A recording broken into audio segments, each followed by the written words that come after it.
Hello my friends, it's the Game Boy Geek here, and today we find ourselves as researchers creating a journal of research notes on 8 different biomes on the planet, like subtropical desert, tropical rainforest, and Arctic tundra, and many more. Subastral is a strategic card game for 2 to 5 players, takes 15 to 30 minutes to play, is for ages 10 and up, and published by Renegade Game Studios. Today, I'll be doing a rule school. Well, I'll teach you how to set up and play the game so that you don't have to read the rulebook yourself. Now, I've placed timestamps below me right in the description of this video, just in case you want to jump to a specific section of the rules. Without further ado, let's get started.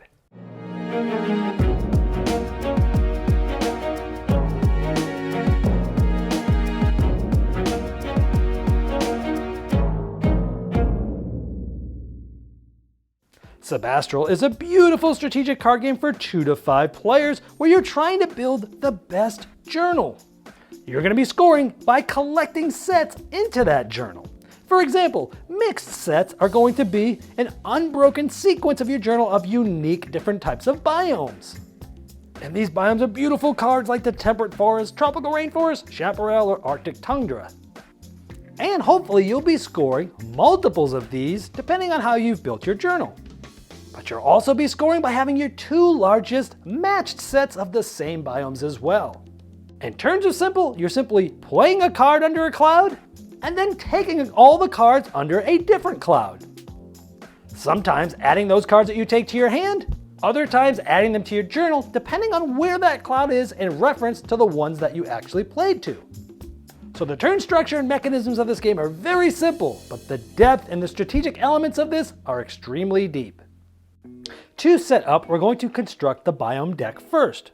What you want to do is take the start player card and the game end card and separate them out from the main deck of the game. We'll use those in just a little bit. Now, you might be removing cards depending on the player count. If you're playing with 5 players, you'll use all the cards in the game, you won't remove any.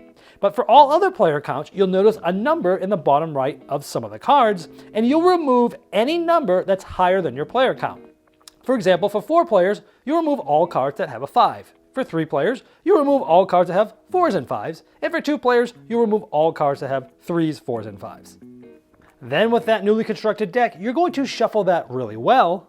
And then you're going to deal out 3 cards face down to every player. The player that gets these can look at them just fine, but don't show them to any players throughout the game. Next, you're going to find the 6 cloud cards marked 1 through 6 and put them in sequential order from left to right. On the right side of the number 6, you'll place the sun card. On the left side of the 1 card, you'll place the entire biome deck face down. Next, you'll draw 6 cards from the top of this deck, and you'll place 1 card face up left to right as you draw them below each of those cloud cards. Next, you'll draw 2 more cards off the top of the deck, and you'll place them under the cloud of that corresponding number. Now, for some reason, the 2 cards that you draw are the same exact number. You'll draw a card off the top until you have a second different number from the first card, and any of those same number cards will get shuffled back into this deck. Then you're going to find this game end card that you set aside previously. Now you're going to flip it over so it is face down, and you're going to place this towards the bottom of that biome deck depending on the amount of players. As shown in this table, for example, with 5 players, there'd be 15 cards beneath the game end card, where conversely all the way up to 2 players, where you'd have just 6 cards beneath the game end card. Lastly, you'll randomly determine who'll take the first turn of the game, and you'll give that start player card right to them. The object of the game is to have the most points at the end of the game, and you're going to be scoring points by having mixed sets and matched sets, and again, you're trying to have the most. This is one of those games where I really need to teach you how the scoring works up front, because that's going to help you understand why and what you're doing throughout the entire video of this rule school. So this is what 1 player's tableau might look like in front of them at the end of the game.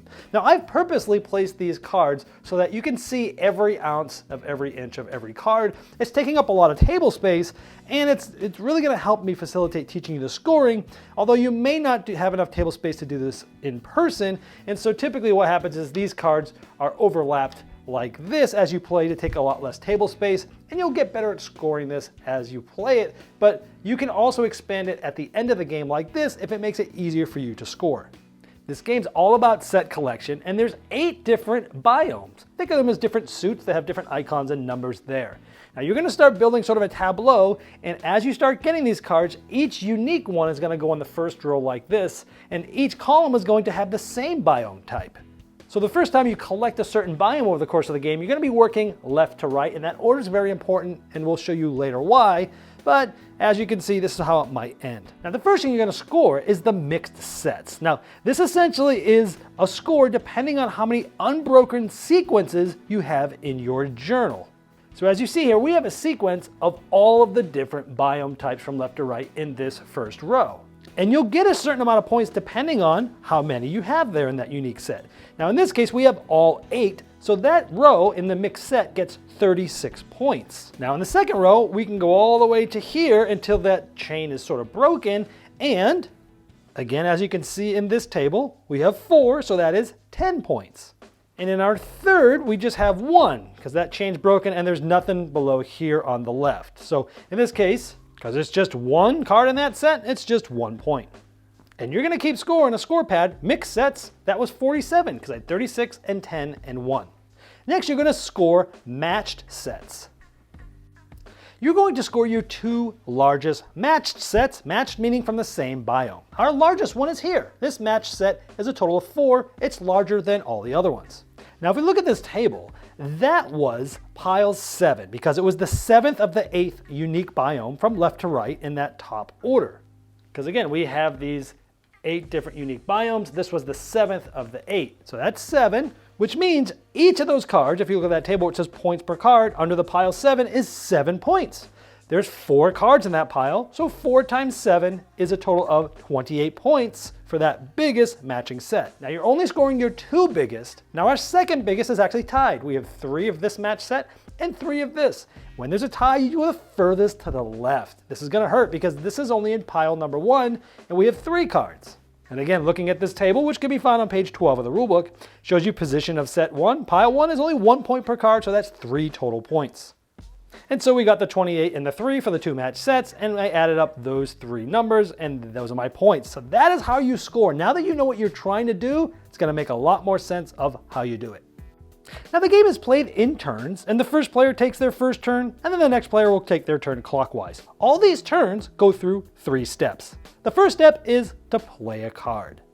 To play a card, you'll simply choose one of the cards in your hand and you'll play it face up under one of the clouds. If there's already cards there, you'll place it on top overlapped, but you must play it on that cloud number. So this is a number 4, so I'm gonna play it right under the number 4 like that. Then I'm going to take cards. I could choose any other cloud in the center row and take all the cards from that cloud. But I can't choose the cloud that I just placed to. So any other cloud other than 4 in this case, I could take all the cards from that specific cloud. Now where you put those cards that you take depends on the position in the row. For example, this was the cloud I played on. I can't choose the cards from here. If I choose a cloud that's to the left of 4, remember you're only going to choose one cloud to take all the cards from. If I do it from any cloud to the left, I'm going to put those cards in my hand, signified by that hand icon. However, if I take cards from any of the single cloud to my right, I'm going to put them down in front of me in a tableau known as your journal. So for example, it could have been any cloud to the right. I would pick one, I would pull all the cards. In this case, there's just one. And because it adds it to your journal, you'd put it there. Now, again, as I showed you during the scoring, you're gonna be placing these cards left to right as unique biomes, and if you get one of the same one, you'll put it underneath as shown in that section. However, since I placed in 4, instead of taking from the clouds to the right, again, if I took from the left, I would pick a cloud, let's say this one, and I would add all these cards to my hand. After adding cards this way, you'll also draw the top card off the deck and into your hand. Then you'll refill the row with the deck of the biome cards, and you'll place it in that emptied cloud, just like that. Next, you check to see if are there at least 2 clouds that have 2 or more cards. And in this case, there's only 1 cloud that has 2 or more cards, so the answer to that is no. And in that case, you're going to continue to refill the row. So we'll take this card out here. It's a 6. We're going to place it in the 6th. And now we have at least 2 clouds that have at least 2 cards, so our turn would end.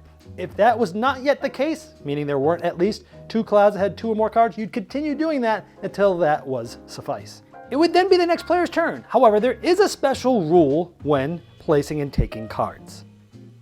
Whenever you play onto cloud number 1 or cloud number 6, For example, let's say we played this on cloud number 1. If you took from cloud number 6, you could either take those cards and add them to your journal or add them to your hand. Conversely, instead, if you put on cloud number 6 and you took from cloud number 1, same thing. You could either put them in your journal or put them in your hand. You cannot split those cards between your hand and your journal. They all have to go to one or the other. So let's say we did that. We placed on cloud 6 and we took from here. Now, if you add them to your hand, you also draw the top card of the biome deck and add it to your hand too.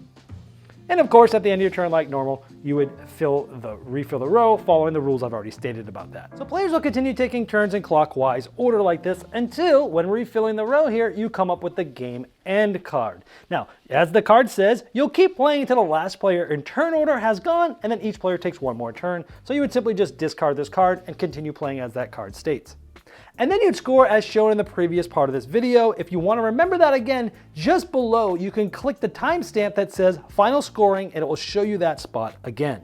Now, in case of a tie, the tied player with the fewest cards in their journal wins. If there's still a tie, the tied players begrudgingly share the victory. There is a variant you can play with called the Disturbance Variant. Once the game's over, but before final scoring, all players simultaneously pass one card. Now each player chooses one card from their hand, unless their hand is empty, of course, and then passes it to the player to their left, which means you're going to be getting a card from the player to your right. Now you must immediately put this into your journal, which might screw up some of your scoring depending on tiebreakers and things like that. Well, I hope this helped you dive right into Subastral quicker than you normally would if you had to read the rulebook yourself.